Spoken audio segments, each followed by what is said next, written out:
Je vais vous présenter les 3 formes de sociétés commerciales que l'on utilise couramment pour les activités de diversification agricole.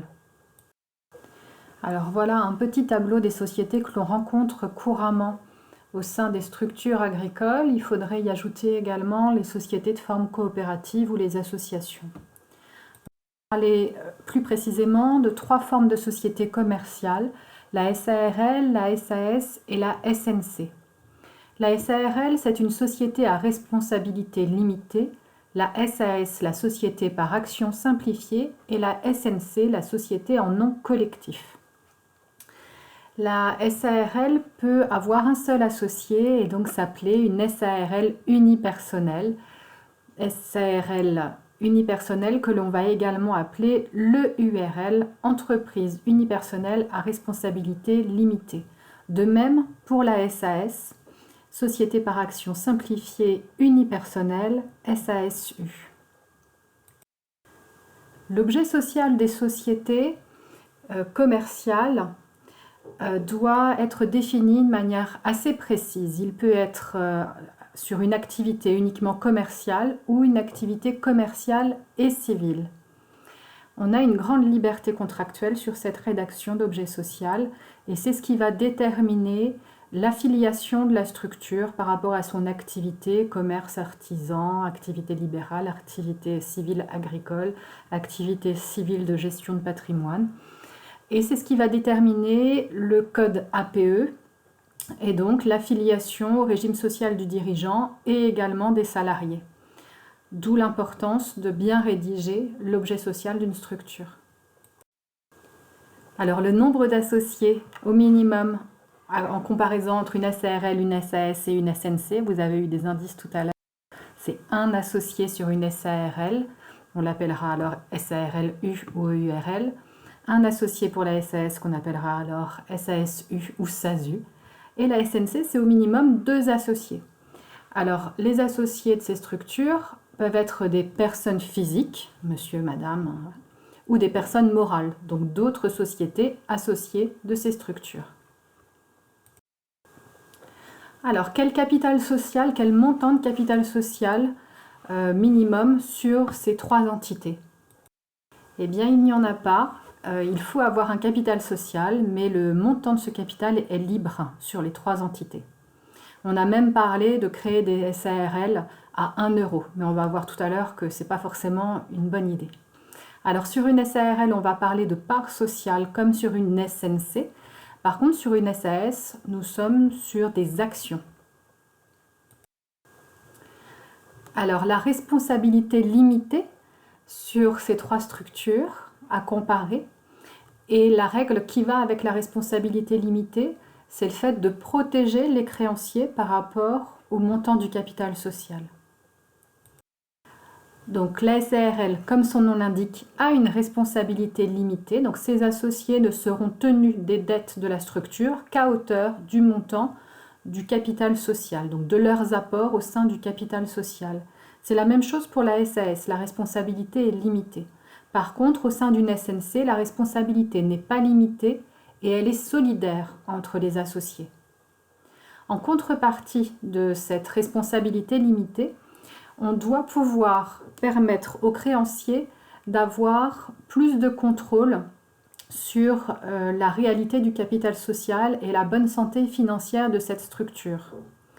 C'est pourquoi il y a des règles particulières, par exemple celle des capitaux propres qui doivent être suffisants sur la SARL et la SAS. C'est-à-dire que les capitaux propres de la structure doivent être au minimum égales ou supérieurs donc à la moitié du capital social. Pour reprendre mon exemple du capital social à 1 €, cela signifie qu'en cas de perte de plus de 50 centimes sur un résultat, le premier résultat de l'entreprise par exemple, on sera sur des capitaux propres insuffisants. Le fait d'avoir ces capitaux propres insuffisants oblige à prendre une décision d'assemblée générale à la clôture des comptes, après l'assemblée générale ordinaire de clôture des comptes, pour voir si on continue l'activité ou pas. Si on continue l'activité, on doit faire paraître une annonce légale la déposer au greffe et on a 2 ans pour redresser la barre, pour que les capitaux propres redeviennent supérieurs à la moitié du capital social. Si jamais on n'y arrive pas, on devra dissoudre la société. Et puis on a toutes les règles liées aux abus de biens sociaux. Donc un dirigeant va avoir à rendre des comptes à ses associés, mais aussi à n'importe quel intéressé, vis-à-vis de la bonne gestion de sa structure. D'où la notion d'abus de biens sociaux, qu'on ne retrouvera pas sur une SNC parce que la responsabilité n'est pas limitée. Alors, vis-à-vis des règles de fonctionnement et de prise de décision dans ces 3 sociétés, eh bien, dans une SARL, les règles sont très encadrées, de même que dans une SNC. Décision d'assemblée générale ordinaire, extraordinaire, il y a des quorums et des règles de majorité qui sont fixées, alors que dans une SAS, on va avoir beaucoup plus de souplesse. La loi ne va définir que des règles d'unanimité sur des décisions lourdes. Le reste va être complètement laissé à la libre volonté des parties. Donc liberté contractuelle dans les statuts, dans un règlement intérieur, dans un pacte d'associés. Les associés du SAS vont pouvoir définir leurs propres règles de fonctionnement et de prise de décision.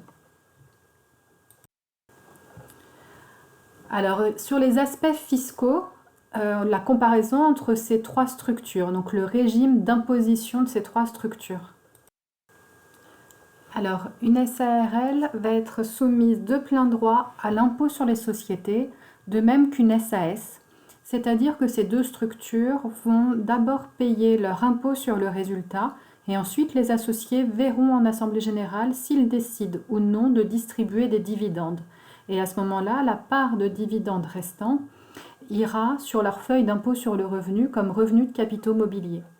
Alors que sur une SNC, on va être d'office sur de la transparence. Donc l'impôt sur le revenu, c'est-à-dire que la part de résultat de chacun des associés viendra directement sur leur feuille d'impôt sur le revenu dans la catégorie des BIC, bénéfices industriels et commerciaux. C'est la même chose sur une SARL unipersonnelle. On va être de plein droit à l'impôt sur le revenu, donc la transparence, l'imposition directe du résultat sur la feuille d'impôt sur le revenu de l'associé unique. Sauf à faire une option contraire. Il est possible, à la création de la société, d'opter pour un régime fiscal différent, et parfois c'est une option qui est faite que pour les 5 premières années. Voilà. Et de la même manière, ces options, maintenant, on peut revenir dessus. Ça, c'est des nouveautés, mais on peut faire des allers-retours entre les 2 régimes d'imposition. Alors évidemment, à chaque fois avec des conséquences fiscales de la fin d'un régime et du début d'un autre régime. Alors les droits d'enregistrement sur les cessions de droits sociaux. Donc quand on va vendre des parts sociales d'une SARL ou d'une SNC, on va être sur un droit dû à l'État pour enregistrer l'acte de cession de parts sociales d'un montant de 3%, donc 3% du prix de vente des parts sociales. Alors que sur une SAS, comme on est sur une vente d'actions, on va être uniquement sur un droit de 0,1%. Ça correspond au régime des actions qui sont faites pour être plus mouvantes d'une certaine manière, pouvoir bouger de main à la main plus facilement. Alors, sur les aspects sociaux, donc d'abord les dirigeants sur ces 3 entités. On va parler de gérant sur une SARL comme sur une SNC, alors que sur une SAS, les dirigeants ou le dirigeant va être un président. Et il pourra désigner un directeur général et des directeurs généraux délégués. Le statut social, l'affiliation sociale du dirigeant est différente selon la forme des sociétés. Alors, notre gérant d'une SNC, c'est facile, le ou les gérants de la SNC vont être affiliés travailleurs non salariés. Et c'est même plus que ça, c'est tous les associés d'une SNC sont considérés comme étant actifs. Donc ils sont tous affiliés à un régime social. Donc par principe, le régime social des indépendants, le SSI. A contrario, dans une SAS, ne va avoir une activité que le président, que son directeur ou les directeurs généraux. Donc eux, on va considérer qu'ils travaillent sur la structure et qu'ils sont assimilés salariés. Alors c'est le procès-verbal d'Assemblée générale qui les désigne comme dirigeants qui va permettre leur affiliation et ensuite ils auront des bulletins de salaire. Et c'est sur ce salaire que leur cotisation sociale va être appelée. Sur la SARL, c'est un peu plus compliqué. Donc là, de la même manière, il n'y a que les dirigeants, donc les gérants, qui ont une affiliation sociale. On peut avoir des associés qu'on appellerait non-exploitants si on parlait d'une société civile agricole, mais voilà, des associés qui sont simplement titulaires de parts sociales et qui ne sont pas actifs sur la structure. Le gérant, lui, va avoir une affiliation sociale. Et alors là, on va regarder l'ensemble des gérants pour voir s'ils sont ensemble majoritaires au niveau de la détention du capital social ou minoritaires. Si ensemble, tous les gérants, leur part sociale fait plus de la moitié du capital social, ils vont être affiliés travailleurs non salariés, donc régime social des indépendants, alors que s'ils sont minoritaires, leur part sociale cumulée ensemble est inférieure à la moitié du montant du capital social, ils vont avoir un régime assimilé salarié, donc des bulletins de paye et des cotisations sociales proportionnelles au montant de leur rémunération, comme un salarié. Alors sur les aspects financiers, un petit point juste sur les frais de fonctionnement de ces trois sociétés. Bien, c'est identique, hein, c'est toutes des sociétés, donc on va forcément avoir un compte bancaire, une assurance, une responsabilité civile, une comptabilité, un dépôt annuel des comptes au greffe, etc. Voilà, frais de fonctionnement courants sur ces trois structures identiques.